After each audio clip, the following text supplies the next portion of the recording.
In 1664, 40 years after the Dutch established the colony, Governor Peter Stuyvesant surrenders New Amsterdam, the capital of New Netherland, to the British. Following its capture, the British changed New Amsterdam's name to New York in honor of the Duke of York, who organized the mission.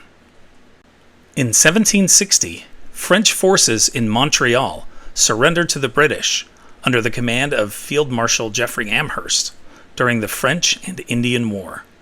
It marks the end of the war's major military operations, the end of New France, and the beginning of Canada's province of Quebec. In 1900, a devastating hurricane strikes Galveston, Texas, leaving more than a quarter of the city's population homeless and killing at least 6,000 people, making it the deadliest natural disaster in U.S. history and the fourth deadliest Atlantic hurricane. In response to the storm, the city raises the Gulf of Mexico shoreline of Galveston Island by 17 feet and builds a 10-mile seawall. In 1966, iconic science fiction TV series Star Trek premieres as part of NBC's primetime lineup.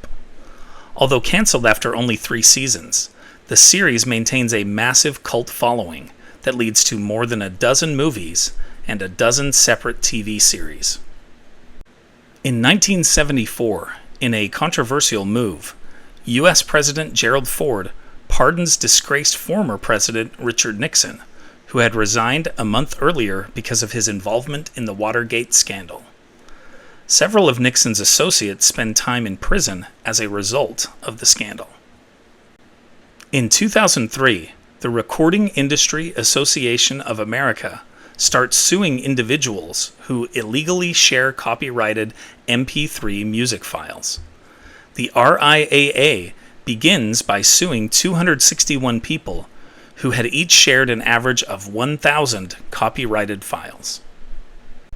In 2021, a 130-year-old Robert E. Lee Memorial statue in Richmond, Virginia, which served as both a symbol of Confederate heritage and the unofficial ground zero of racial equality demonstrations during the summer of 2020, is taken down after the Supreme Court of Virginia cleared the path for its removal.